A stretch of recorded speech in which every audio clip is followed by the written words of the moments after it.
Boa noite a todos. Para mim é uma alegria estar de volta aqui com vocês. Essa é a segunda vez que eu venho até aqui nesse ano.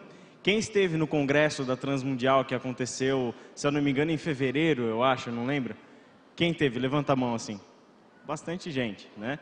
Então eu fiz uma piada aquele dia, eu vou fazer de novo porque a maioria não ouviu, né? Então você assistiu o vídeo institucional da rádio? Você assistiu, não assistiu? Você viu que lá na Rádio Transmundial você ouve o Evangelho, estudo bíblico, por meio de pessoas ilustres como Luiz Saião, Russell Shedd, Itamir Neves, dentre outros. Boa noite, eu sou dentre outros. Meu nome de batismo é dentre outros, Israel Mazakorati é nome artístico, mas eu trabalho na Rádio Transmundial já há 4 anos, justamente nessa área de estudos bíblicos, programas de rádio, produção e apresentação de programas, e tenho também, desde já 2 anos para cá, integrado uma equipe da rádio que tem, com a graça do Senhor, viajado pelo Brasil inteiro, levando o Evangelho, levando cursos bíblicos, estudos bíblicos, e principalmente levando para as pessoas conscientização da nossa tarefa missionária. E parte do que a igreja quer ser, é ser justamente um auxílio, um braço para a igreja de Cristo no Brasil.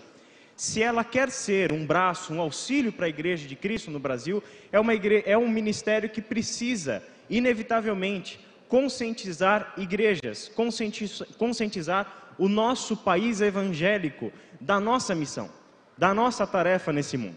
Então isso que você assistiu nesse vídeo, na verdade, é um resumo muito breve de todo o universo que a rádio é, em termos de missão, de comunicação, de todo o volume que nós temos de produção, de programas de rádio, de programas de vídeo, de tantas coisas que com a graça do Senhor nós temos conseguido veicular em igrejas no Brasil e inclusive fora do nosso Brasil. Nós temos diversos ouvintes da nossa rádio que nos ouvem no Japão, Suíça, Finlândia, Estados Unidos e tantos outros lugares que cotidianamente estão ouvindo o Evangelho dessa forma como Wesley colocou, como a Marlene falaram, como o nosso vídeo falou, chegando aonde muitas vezes a rádio e o estudo bíblico da rádio e a pregação do Evangelho que nós promovemos é a única coisa que essas pessoas têm de contato com Deus, com a igreja e com o Evangelho.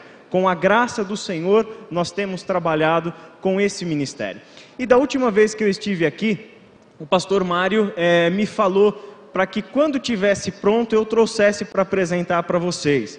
E da última vez que eu vim, o meu livro ainda não tinha sido lançado. O Ricardo estava aqui nesse evento, que é um dos diretores da rádio, comunicou para o pessoal que estava no evento que seria lançado esse livro. Então hoje eu estou trazendo esse livro para vocês, para falar sobre esse tema tão importante que é a reconciliação, a mensagem que Deus confiou a você. E se nós tivéssemos combinado o tema antes, não teria dado tão certo como deu. Porque chegou aos meus ouvidos que vocês estão, ao longo dos últimos domingos, estudado a palavra do Senhor sobre um tema, o tema de uma vida contagiante, né? E aí vocês já ouviram sobre coração contagiante, atitude, mente, força, espírito, cultura, fé contagiante. E hoje eu gostaria de falar com vocês sobre missão contagiante. E missão contagiante sobre esse aspecto do ministério que Deus deu para todos nós, o ministério da reconciliação. Deus nos deu o ministério da reconciliação. Esse livro surgiu de uma necessidade da nossa igreja, do nosso trabalho local, de treinar pessoas na tarefa de comunicar o Evangelho. E eu acredito que você já deve ter se perguntado a seguinte questão: como eu faço para falar de Jesus para alguém? Qual é a mensagem que eu tenho que comunicar para as pessoas? Daí essa resposta às vezes é complexa demais. Daí a gente resume fazendo o seguinte: então não vou falar nada, vou convidar para ele ir na igreja domingo e o pastor prega, torço para que o pastor faça um sermão evangelístico nesse dia, quem sabe a pessoa se converte. Mas a gente, pessoal, a gente não pode terceirizar a missão que Deus deu para nós. E Deus deu uma missão para todos nós, como a gente vai ver nessa noite ao estudar a palavra de Deus sobre esse tema da reconciliação. Deus nos deu a missão de sermos embaixadores de Cristo. embaixadores de Cristo que estão neste mundo para proclamar, para trabalhar e para falar do ministério da reconciliação, que Deus está em Cristo reconciliando consigo o mundo. Daí, quando a gente fez essa pergunta, a gente quis respostas. E aí foi que o Ricardo Alexandre e eu, que é o autor, junto comigo desse livro, pensamos em oferecer para a nossa igreja um material de estudo bíblico, de evangelismo e discipulado, que atendesse essa questão, como falar do evangelho para alguém. Então, dividido em 5 semanas, o livro trata exatamente do cerne da mensagem do evangelho, que é o tema da reconciliação. Então a gente divide em 5 semanas de estudo bíblico. Todo ele, gente, foi feito para ser informal, não é para ser feito em sala de aula, é para ser feito ao redor da mesa, em amizade, em parceria, na informalidade de uma conversa, de um café, de um almoço e assim por diante. Onde esses estudos, como você vai ter no livro, é a versão sua, a pessoa que vai discipular alguém, a pessoa que vai evangelizar alguém. E no livro, você tem aqui dentro uma espécie de um marca-página, onde na parte de trás você tem aqui os 5 QR Codes, para você baixar a versão do aluno. Se você não sabe o que é QR Code, você vai descobrir quando você pegar o marca-página e colocar o seu celular aqui, ou o seu tablet, para fazer a leitura de um QR Code. É um código de barra moderno, assim, né? E a gente tem também embaixo aqui, se você quiser baixar pelo computador, o link na internet, onde você baixa gratuitamente a versão do aluno, que é quase o que você tem nos capítulos do seu livro, mas com os espaços para o seu aluno fazer o estudo bíblico e dar as respostas para o estudo bíblico. O que a gente acredita? Que a palavra de Deus tem o poder transformador e que o Espírito Santo de Deus fala com pessoas por intermédio da sua palavra. Nós cremos nisso, não cremos? Significa que qual é a melhor maneira de uma pessoa conhecer a Cristo, conhecer os fundamentos dessa fé que está nascendo, se não for por intermédio da palavra de Deus? Então, todo o nosso estudo é voltado para a Bíblia, onde todas as perguntas têm lá a referência bíblica, e na leitura e interpretação do texto bíblico, a pessoa mesmo vai dando respostas para as perguntas que são colocadas. O livro é o teu material, portanto, ele tem mais conteúdo para estudo e para o seu preparo para aplicar aquelas lições. Então isso aqui, gente, saiu de dentro de igreja, de vida de igreja, de realidade de igreja, de necessidade nossa. Não é texto de teólogo e de seminarista, né? Não, é texto de gente de igreja. Prático, didático, direto, dinâmico, voltado para o discipulado pessoal, nada de sala de aula, é ao redor da mesa, informal, em encontros semanais, onde a gente dividiu tudo isso numa semana introdutória, que a gente brinca chamando de semana 0, e a semana 1, 2, 3 e 4, onde na primeira semana o assunto é quem é Deus, e Deus é amor. A segunda semana é quem é o ser humano. Significa que nas 2 primeiras semanas a gente estudou quem são as pessoas que estão brigadas e que, portanto, precisam de reconciliação. A primeira pessoa é Deus, a segunda pessoa é o ser humano. Eles estão brigados e por isso precisam de reconciliação. A terceira semana é para chegar para você e dar a boa notícia. A boa notícia é que o próprio Deus, que é a parte ofendida da história, é que providenciou o seu Filho para morrer por nós e promover a reconciliação. E a quarta semana é Deus vivendo em você. O que é o Espírito Santo em nós, o Deus que habita em nós, o Deus que vive em nós, o Deus que forma a igreja por intermédio da obra de Cristo Jesus na cruz do Calvário. Ok? Então essa é a visão geral do livro, eu não quero mais falar dele agora eu quero que você abra a sua Bíblia em 2 aos Coríntios, capítulo 5, e a gente vai ler do versículo 17 até o versículo 20.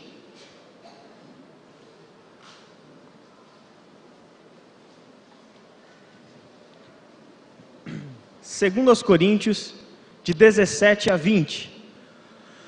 Se você não trouxe a sua Bíblia, o texto está aí projetado, e o texto diz assim, palavra do Senhor: portanto, se alguém está em Cristo, é nova criação. As coisas antigas já passaram. eis que surgiram coisas novas. Tudo isso provém de Deus, que nos reconciliou consigo mesmo por meio de Cristo e nos deu o ministério da reconciliação. Ou seja, que Deus estava em Cristo reconciliando consigo o mundo, não levando em conta os pecados dos homens, e nos confiou a mensagem da reconciliação. Portanto, somos embaixadores de Cristo, como se Deus estivesse fazendo o seu apelo por nosso intermédio. Por amor a Cristo lhes suplicamos, reconciliem-se com Deus. Vamos orar? Pai querido, nós pedimos a Tua bênção sobre nós, Pai. A bênção de lermos, estudarmos a Tua palavra e sermos tocados pelo Teu Santo Espírito, para essa missão que o Senhor nos deu. Uma missão que seja de fato contagiante. Uma missão que leve ao mundo a Tua mensagem, a mensagem da reconciliação. Fale aos nossos corações, Pai, e que o Teu Espírito, e somente o Teu Espírito, tenha liberdade de agir em nosso meio e soprar em nossos ouvidos a Tua santa palavra, em nome do Teu Filho Jesus. Amém. Quando nós lemos esse texto de Paulo, a gente tem o texto, o parágrafo de uma das suas cartas, onde, pela maior quantidade de vezes dos seus textos, Paulo menciona a palavra reconciliação. Mas isso não significa que essa palavra não estivesse presente em todo o seu pensamento. Porque quando a gente olha para outros textos de Paulo, como a gente vai ver hoje, a gente vai perceber que todo o princípio da reconciliação está presente no seu pensamento, nas suas cartas, essencialmente quando ele fala do plano eterno de Deus na igreja. Aquilo que Deus está fazendo em Cristo Jesus, e Cristo Jesus está fazendo no mundo, por intermédio do seu corpo, que é a igreja, que somos você e eu. Tudo isso está girando em torno do grande e eterno plano de Deus, o plano de reconciliar consigo todas as coisas. E muitas vezes, como igreja, nós só conseguimos olhar para uma parte desse plano de reconciliação. Quando a gente pensa em reconciliação, qual é a imagem que você tem que ter em mente? A imagem de duas pessoas que estão separadas, que estão em oposição, em conflito uma com a outra. E alguém chega lá e promove entre elas reconciliação. Aliás, o assunto é tão contemporâneo que essa é uma das áreas do direito que mais cresce hoje. É exatamente a necessidade de advogados e advogadas, conciliadores e conciliadoras, ou seja, pessoas que promovem reconciliação entre partes brigadas para evitar o aumento do número de processos. Ou seja, antes de chegar no processo, vamos procurar reconciliação. Antes de chegar nas varas criminais, cíveis, etc., vamos tentar reconciliação. Pois é, essa é a linguagem que Paulo utiliza para falar daquilo que Deus está fazendo por intermédio de Cristo Jesus e que Cristo Jesus agora faz por intermédio de você. Levar para o mundo a mensagem da reconciliação. A partir desse texto, então, hoje eu quero olhar com vocês as implicações dessa mensagem. Quais são as implicações dessas palavras de Paulo nesse texto de Coríntios? Mas antes de nós olharmos para esse texto em específico, eu quero olhar rapidamente em alguns outros textos de Paulo, para a gente ter uma noção primeira da dimensão dessa reconciliação que Deus está fazendo na história. O próximo texto que a gente tem é um texto que lá está em Efésios, capítulo 1, se você quiser abrir a sua Bíblia, capítulo 1, versículo 9 ao versículo 10, depois a gente vai ler outro texto em Efésios, então pode deixar sua Bíblia aberta lá mesmo. Efésios, capítulo 1, de 9 a 10. O texto diz o seguinte: e nos revelou o mistério da sua vontade, de acordo com o seu bom propósito que ele estabeleceu em Cristo. Isso é, de fazer convergir em Cristo todas as coisas, celestiais ou terrenas, na dispensação da plenitude dos tempos. O propósito de Deus, segundo Paulo nesse texto, é um mistério que esteve oculto durante épocas e gerações. E ele vai falar isso num outro texto lá de Colossenses capítulo 1. Mas esse mistério foi trazido à luz em Cristo Jesus. E ele fala de um ministério onde o propósito grande de Deus, o plano maior de Deus na história, era fazer convergir em Cristo todas as coisas, celestiais ou terrenas. Pensa comigo nessa afirmação de Paulo. Quando Paulo pensa em Cristo Jesus, como aquele que traz para a história a concretização do plano eterno de Deus, é isso que ele tem para nos dizer, que Deus sempre teve esse plano de fazer convergir em Cristo Jesus todas as coisas.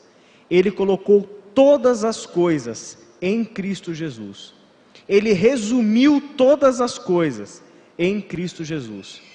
E aqui é às vezes a dimensão que a gente não enxerga, porque a gente enxerga somente a dimensão terrena. E a gente só consegue enxergar a obra de Jesus em termos de salvação da alma. A gente só consegue enxergar Jesus dessa parte da obra de Cristo, que é salvar seres humanos, pessoas. Mas para Paulo, a obra de Deus, realizada em Cristo Jesus, vai muito além de salvação de pessoas. Atinge proporções que nós não conseguimos enxergar.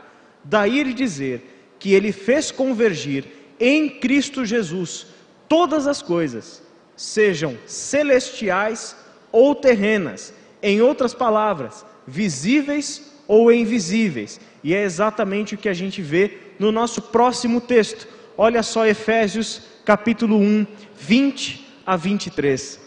Esse poder ele exerceu em Cristo, ressuscitando-o dos mortos e fazendo-o assentar-se à sua direita nas regiões celestiais, muito acima de todo governo e autoridade, poder e domínio, e de todo nome que se possa mencionar, não apenas nesta era, mas também na que há de vir.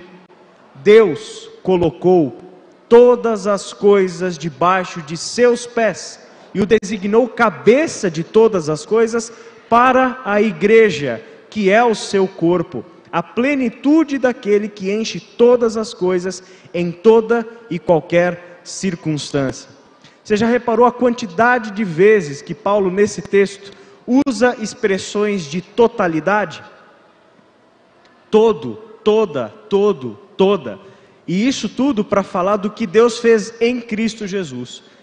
Em resumo, Deus deu ao seu Filho a autoridade, o poder e o domínio sobre todas as coisas, celestiais ou terrenas, visíveis ou invisíveis, do nosso tempo, do tempo passado e do tempo futuro. Não existe nada no universo que não esteja debaixo do domínio de Cristo Jesus. Não existe absolutamente nada no universo, aquilo que nós conhecemos e aquilo que desconhecemos, aquilo que os nossos olhos enxergam e as coisas que os nossos olhos não podem enxergar. Todas as coisas estão debaixo do governo de Cristo Jesus.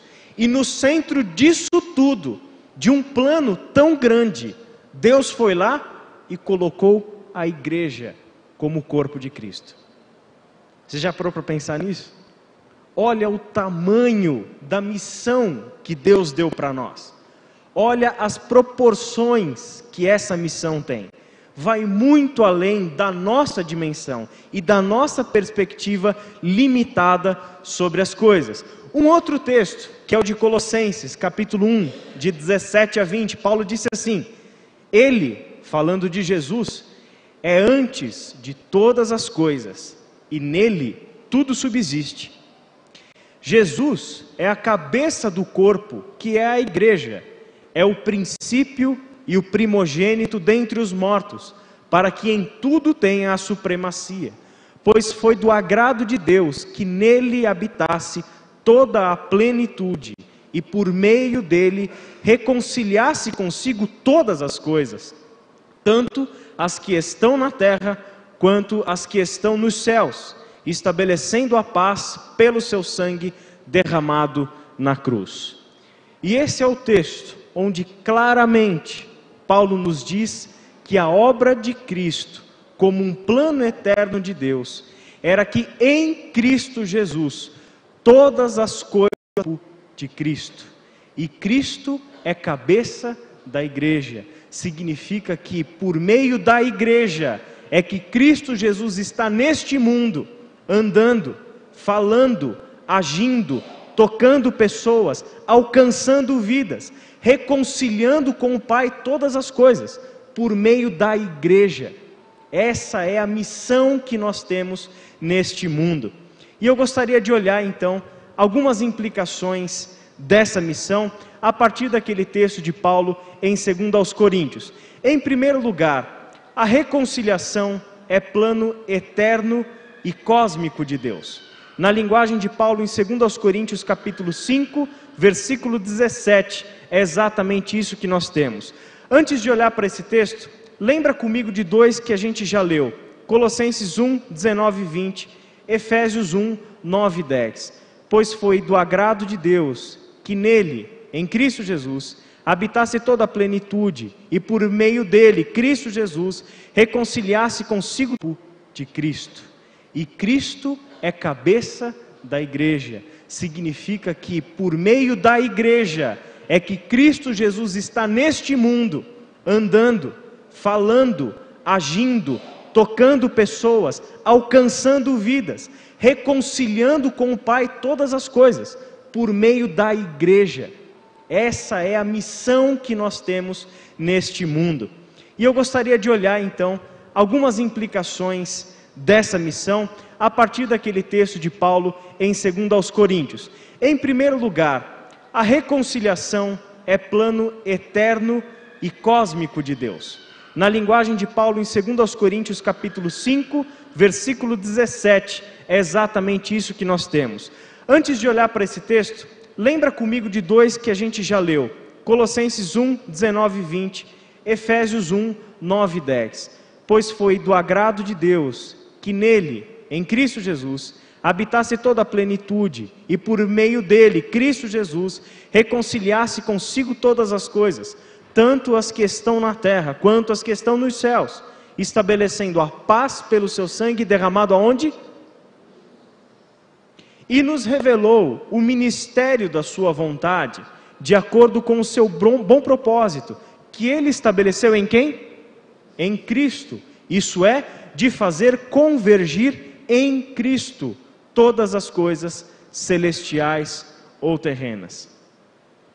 Eu gosto de dizer, em resposta a algo que eu sempre ouvi na minha época de adolescente, na escola principalmente, quando entrava no assunto de ser crente, que era uma desgraça, né? Você ser adolescente na escola e falar que é crente é dose, né? Então, isso no meu tempo já era ruim, né?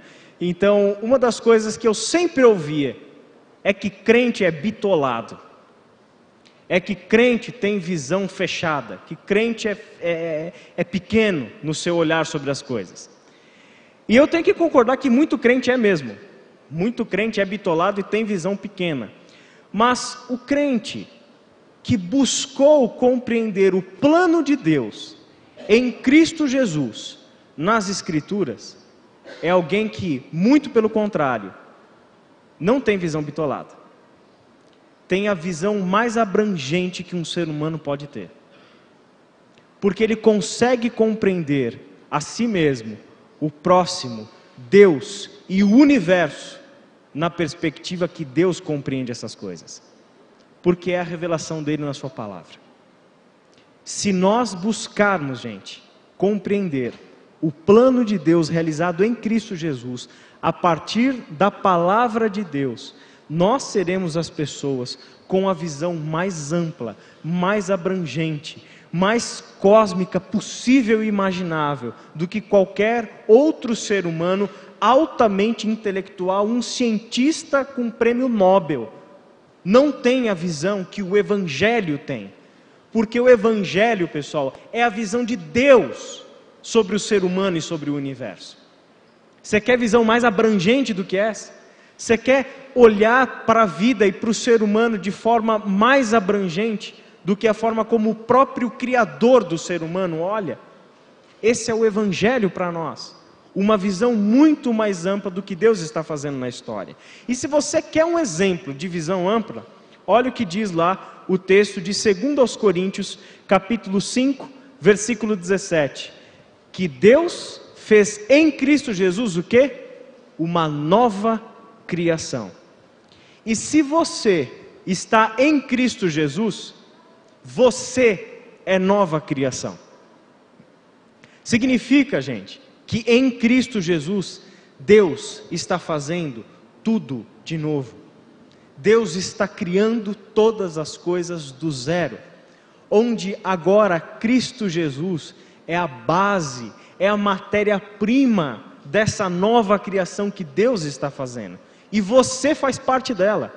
Você que entregou sua vida a Cristo Jesus, você que foi reconciliado com Deus por meio da obra de Cristo Jesus, você é nova criação.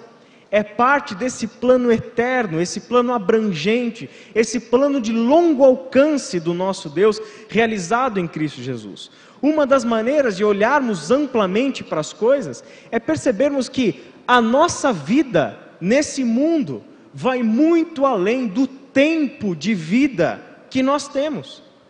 Na nossa antiga criação, ou seja, essa criação que fica doente e morre, essa criação que envelhece e morre, essa criação tem prazo de validade.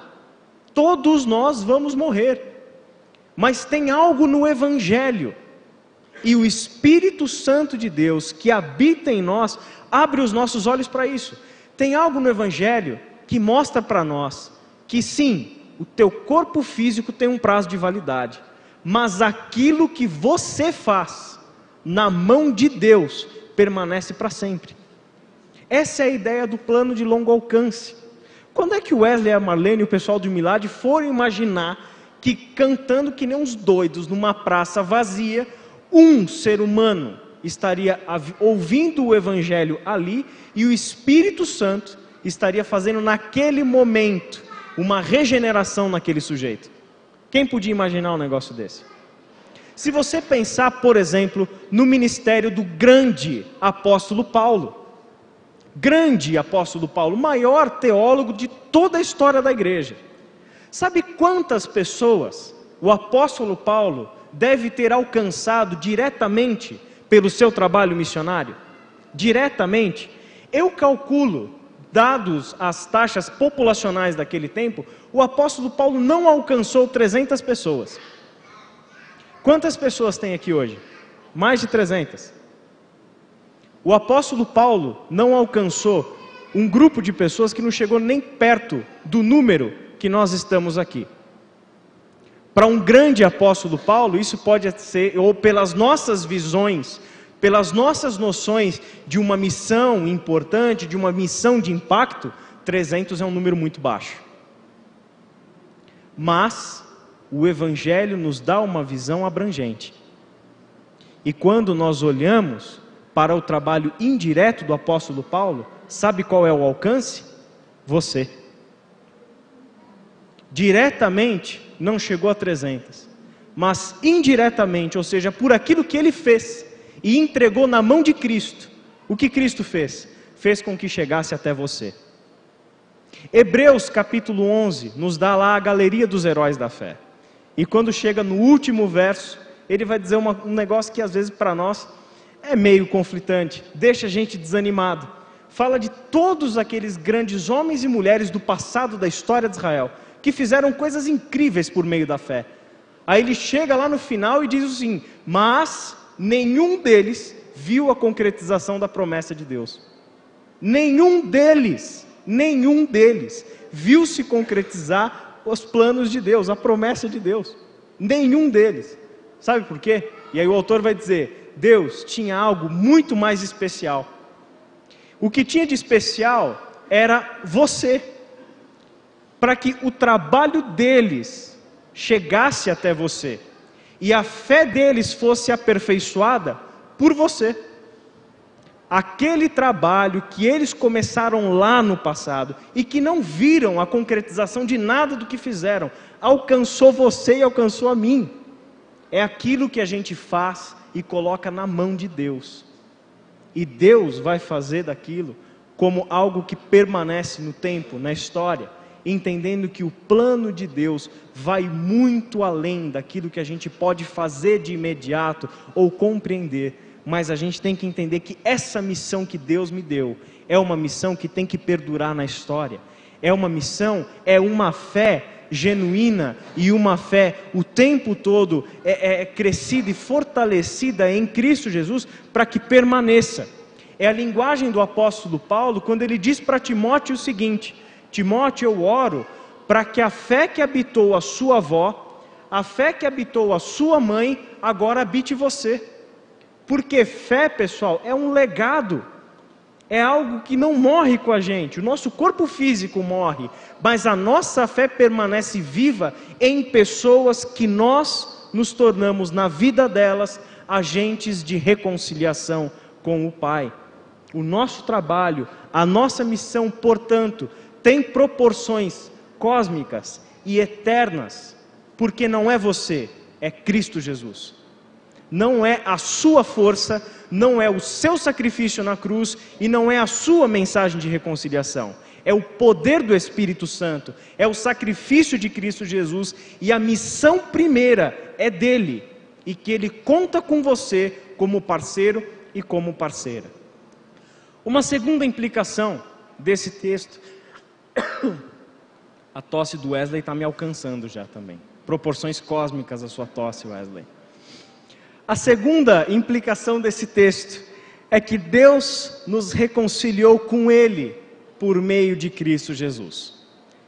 Aonde é que Deus foi buscar formar os seus reconciliadores? Isso é interessante e faz parte de um dos grandes mistérios que é a igreja. Aliás, a carta de Paulo aos Efésios é brilhante nesse sentido.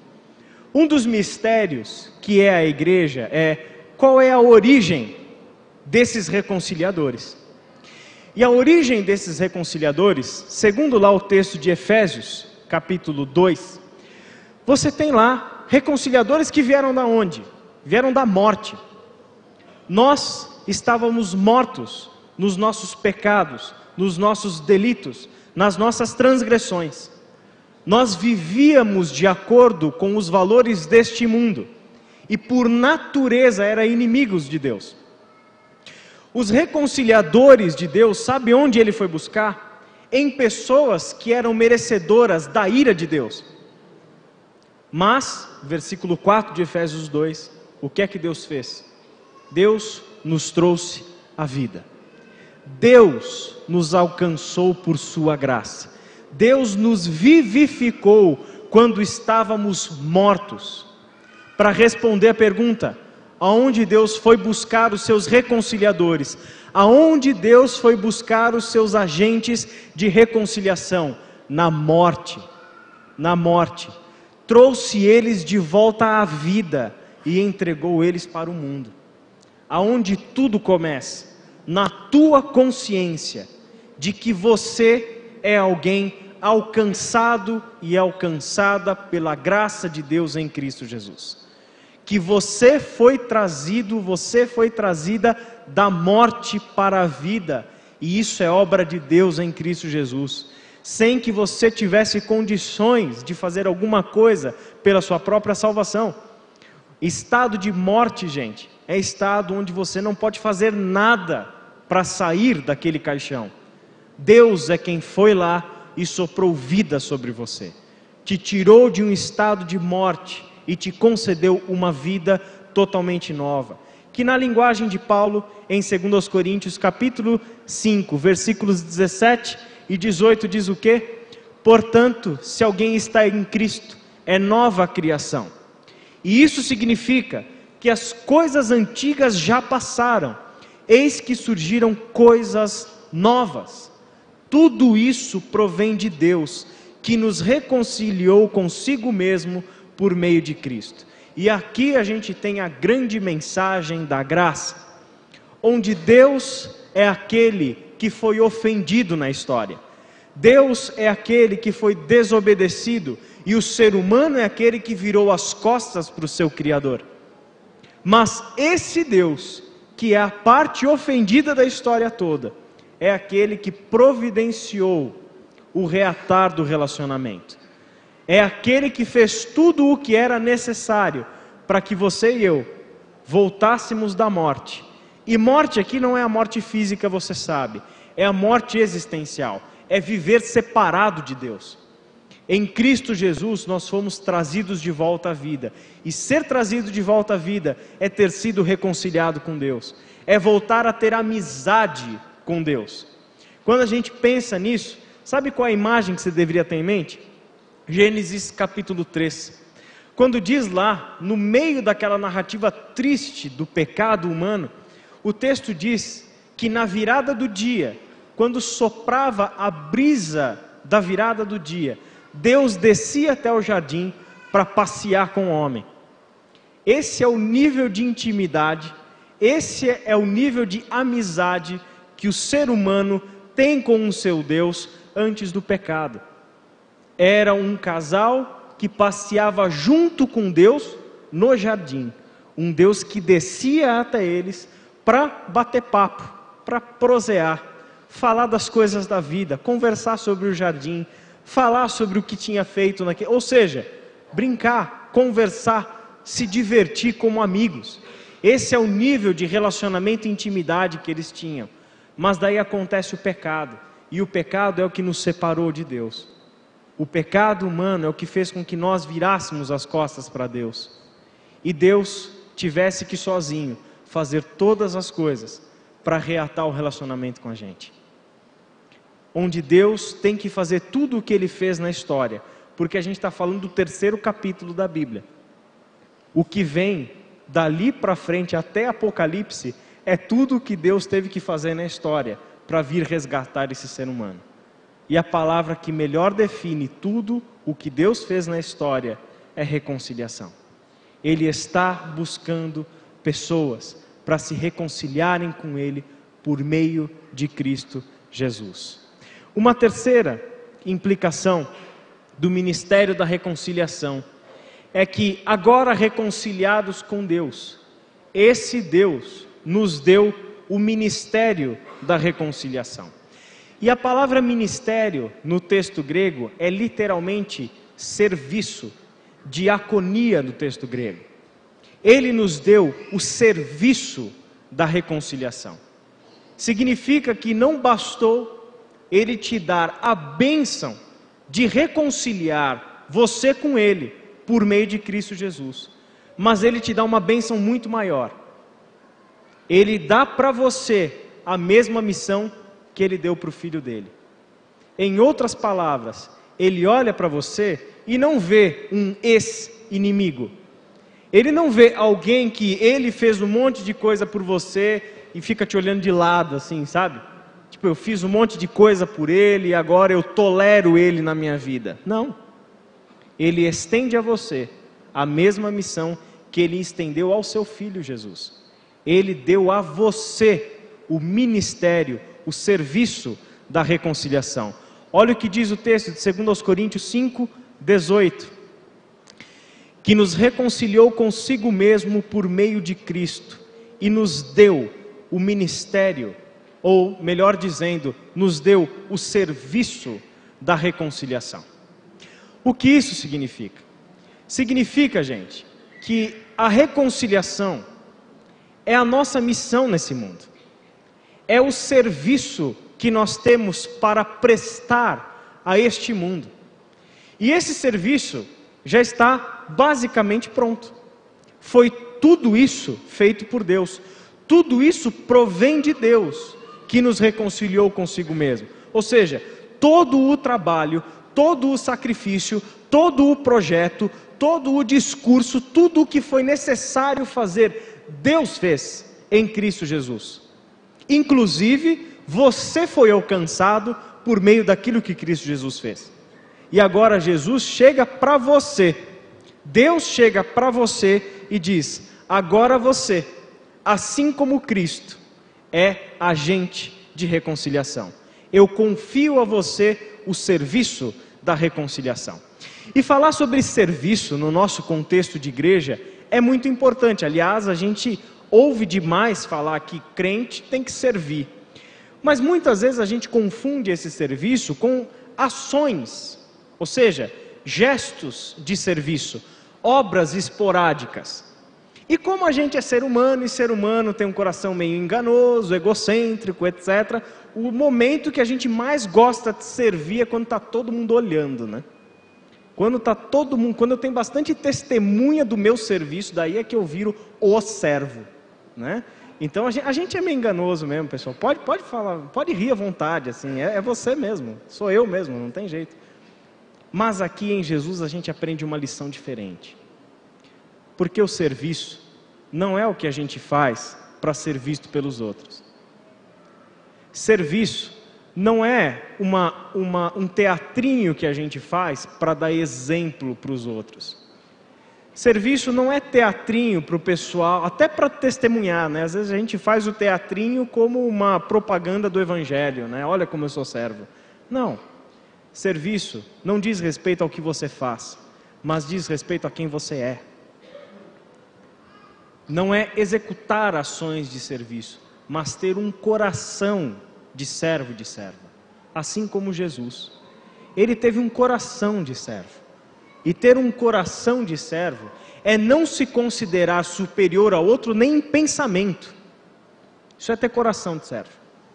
É ter a convicção de que eu estou neste mundo para servir este mundo e não existe ninguém que esteja debaixo de mim. Eu não sou superior a ninguém, nem mesmo em pensamento, porque o meu coração é de servo antes das minhas ações. As minhas ações de serviço são por causa de um coração transformado. Um coração que é diferente daquele que Jesus expôs em Marcos capítulo 10, versículo 45. O Filho do Homem não veio para ser servido, mas para servir e dar a sua vida em resgate de muitos. A mesma missão Deus confiou a você. Ele te deu o serviço da reconciliação. Quem é você? Um servo da reconciliação. E se você é servo da reconciliação, a quem você presta o serviço? E isso é importante, pessoal. A gente não presta serviço de reconciliação primeiro para aqueles que já são reconciliados. A gente tem que buscar a reconciliação e levar, na verdade, o ministério da reconciliação a quem? Aquelas pessoas que ainda não foram reconciliadas com Deus e que vivem uma vida de inimizade com Deus. Em outras palavras, vivem o inferno aqui na terra, uma vida de inimizade com Deus. Você foi chamado para ser instrumento de reconciliação nesse mundo. A tua tarefa, a tua missão não pode ser terceirizada. Você tem pessoas ao teu redor, todos os dias no teu ambiente de trabalho, na tua família, na tua escola, na tua faculdade, seja onde for, você está rodeado de pessoas que não foram reconciliadas com Deus. E o que é que você está fazendo lá no meio, que ainda não reconciliou esse pessoal com Deus por meio da obra de Cristo? A gente tem que se fazer essas perguntas e a gente tem que se incomodar com essas perguntas, porque isso é missão que Deus deu para nós. E se a mensagem da reconciliação fosse de fato uma mensagem que transbordasse o nosso coração, a gente teria de fato uma missão contagiante, uma missão que não dá para guardar para a gente. É uma missão que eu tenho que sair por esse mundo contando para todo mundo o que Deus fez em Cristo Jesus, e que a minha vida é testemunho do que Deus fez por mim em Cristo Jesus. Ele nos fez ministros, servos da reconciliação. Uma quarta implicação, podem ficar tranquilos que são só 16 implicações. Não, eu estou brincando, são só 5, essa é a penúltima já. Quarta implicação, Ele nos confiou a mensagem da reconciliação. E exatamente na mensagem da reconciliação é um lugar onde a gente também tropeça. Porque sinceramente, pessoal, a gente já não sabe mais falar de Jesus para as pessoas. A maior parte da dificuldade do pessoal que eu conheço em igreja, em faculdade, por onde eu viajo, por onde eu prego, por onde eu dou aula, a maior dificuldade que eu tenho é essa. Você chega para as pessoas e pergunta: o que é que Jesus veio fazer no mundo? A pessoa engasga, não sabe o que tem para dizer, não consegue organizar, quer dizer, sabe, mas nunca parou para pensar nisso. Como é que eu coloco em ordem a obra de Cristo? Como é que eu comunico essa mensagem de forma clara? Como é que eu digo para as pessoas qual é a mensagem que Jesus vem para comunicar? E mais importante, não vale dizer porque você decorou, tem que dizer com base na Bíblia. E aí quando você pede base bíblica, então aí que complicou tudo, aí que o pessoal não sabe. Ah, está escrito lá em, sei lá, alguém disse. E se não está na Bíblia, devia estar, porque eu acho legal isso. Né? Então alguma coisa assim, ou seja, a gente se perde, a gente não consegue organizar o nosso pensamento. Gente, isso é buscar excelência na nossa missão. E falar de Jesus corretamente para as pessoas é buscar excelência na nossa missão. Apresentar o plano de Deus na história, realizado em Jesus, isso é buscar excelência na nossa missão. Não adianta você ficar tropeçando e aí não sabe o que fazer, não sabe mais o que falar, e você fala, vamos fazer o seguinte, vai lá na igreja domingo, porque o pastor prega a Bíblia, e lá você vai ouvir o Evangelho, porque eu me confundo. Não vem com essa desculpa. Não se dê mais essa desculpa. Não se permita mais dar essa desculpa para você. Porque o texto de Paulo é muito claro. Ele confiou a nós a mensagem da reconciliação. Olha o que diz na sua Bíblia, 2 Coríntios capítulo 5, verso 19. E nos confiou a mensagem, que de acordo com o texto original é palavra, é proclamação mesmo, da reconciliação. Agora, se Deus nos confiou a mensagem da reconciliação, por que a gente não sabe que mensagem é essa? Essa mensagem está na Bíblia, gente. Essa mensagem está na palavra de Deus. E nós precisamos buscar ferramentas, meios de conhecermos e expormos para pessoas com clareza que mensagem de reconciliação é essa. Que Deus é esse, que ser humano é esse, que Jesus é esse. O que acontece se eu for reconciliado com Deus? O que Deus espera de mim? Qual é o plano de Deus para a minha vida? A gente precisa disso, gente. Ele confiou a você a mensagem da reconciliação. E sinceramente, do ponto de vista bem humano, para pensar comigo, é Deus. Ele não poderia ter confiado a mensagem da reconciliação para os seus anjos mensageiros? Não tem na Bíblia um monte de história de anjo que veio comunicar mensagem para os outros? O nascimento de Jesus não foi por meio de uma mensagem de um anjo? Não foi alguém que chegou e proclamou boas novas? Não foi isso? Por que ele não faz isso até hoje? Sabe por quê? Porque anjo não precisou ser reconciliado com ele. Ele quer fazer isso por meio de testemunhos vivos do poder da reconciliação. É por isso que ele escolheu você. É por isso que ele escolheu a mim. Ele quer que a nossa vida, reconciliada com ele, e uma vida que transpire essa reconciliação todo o tempo, seja essa vida o grande testemunho de reconciliação. Por isso é que ele confiou a mim e a você a mensagem da reconciliação. E para terminar, a quinta implicação do texto de Paulo sobre a reconciliação é que nós somos agentes de reconciliação entre Deus e a humanidade. E a linguagem de Paulo para falar disso é que nós nos tornamos embaixadores de Cristo. Capítulo 5, versículo 20. Portanto, somos embaixadores de Cristo, como se Deus estivesse fazendo o seu apelo por nosso intermédio. Por amor, lhe suplicamos, reconciliem-se com Deus. Ele fez de você aquele ser humano que estava morto, que ele trouxe à vida, reconciliando com ele por meio de Cristo Jesus. Para você, que ele confiou o serviço e a mensagem da reconciliação. Sabe o que ele fez de você? Um embaixador do seu reino. O que é o reino de Deus? O reino de Deus não é a igreja, mas essa igreja sinaliza o reino de Deus na história. O reino de Deus é muito mais abrangente do que a igreja, assim como o plano de Deus em Cristo Jesus, de reconciliar consigo todas as coisas, é muito mais abrangente, envolve o cosmos inteiro, envolve o universo, a criação toda.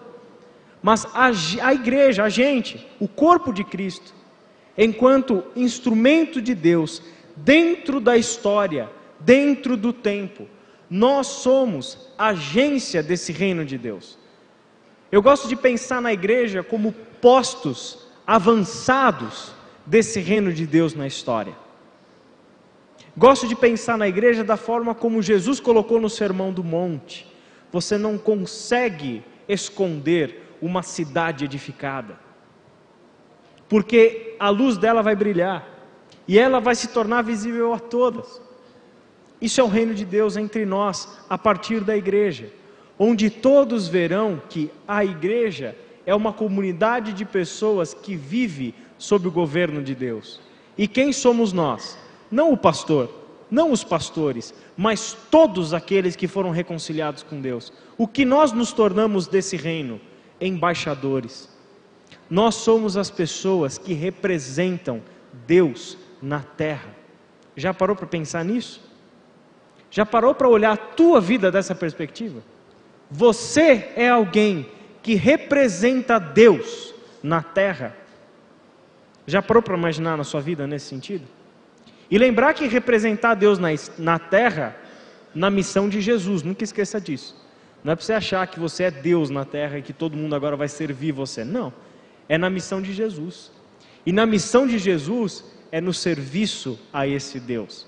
E o serviço a esse Deus prestado neste mundo de trevas, onde a gente vai dar a nossa vida, a nossa palavra, os nossos dons, os nossos talentos, onde a gente vai entregar tudo isso na mão de Deus e permitir que esse Deus transforme a nossa vida e que vidas transformadas transformem outras vidas. Que pessoas reconciliadas com Deus se tornem agentes de reconciliação.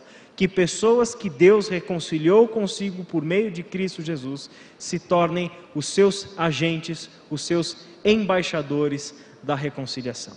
Eu vou convidar o Wesley e a Marlene para já subirem aqui, para cantarem para nós a última música. Enquanto eles se preparam, eu gostaria de orar com você. Convido você a fechar os seus olhos, curvar a sua cabeça e refletir na sua vida, no plano de Deus, no projeto de Deus na história, e o quanto a palavra de Deus pode realmente frutificar no seu coração a partir do texto que nós lemos. Pai querido, a minha oração nessa noite é que a tua igreja, Pai, tenha ouvidos atentos e um coração preparado para que essa palavra frutifique na nossa vida. Que sejamos, Senhor, novamente confrontados com essa missão tão linda que o Senhor deu para nós. Que a gente consiga, Pai, se libertar de tudo aquilo que nos prende, se libertar de todo o nosso conforto e bem-estar e sairmos, Pai, para este mundo como verdadeiros luzeiros, como pessoas que se tornaram realmente agentes da reconciliação. Pai, portanto, nos ajuda a compreender as dimensões tão amplas deste ministério que Cristo realizou no mundo, de reconciliar consigo todas as coisas e sabermos, Senhor, que deste mundo nós somos pessoas já alcançadas pela obra do Teu Filho. Nós fomos reconciliados com o Senhor por meio de Cristo Jesus.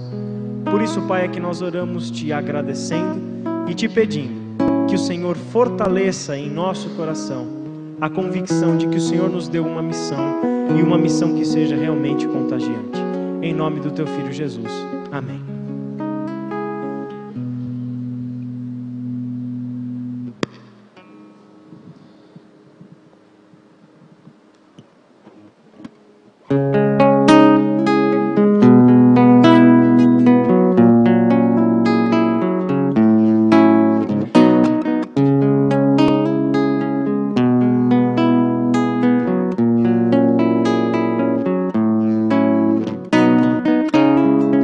A força da minha vida é o Senhor, de quem me recearei. Se uma guerra contra mim se levanta, ainda assim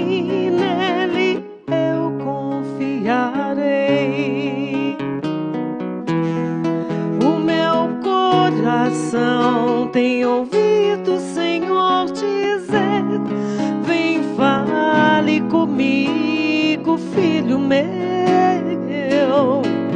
E então o meu coração responde: Senhor, estou indo, guia-me por esse estreito caminho. Na, na, na, na, na, na, na, na,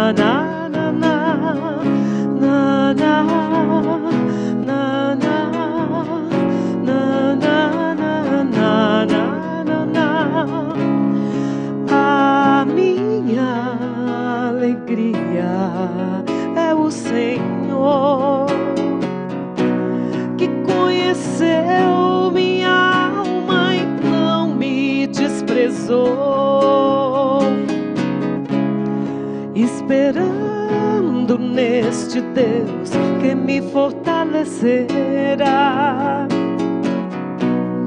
Vencerei até o que for mais forte do que eu.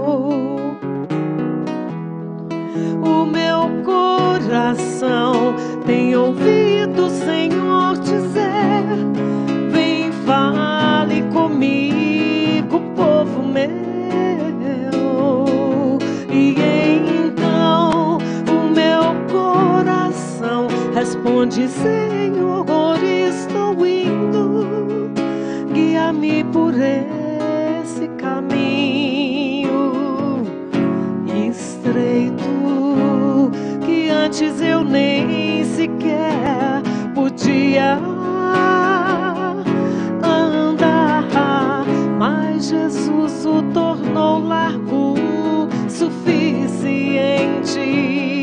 para eu passar, que antes eu nem sequer podia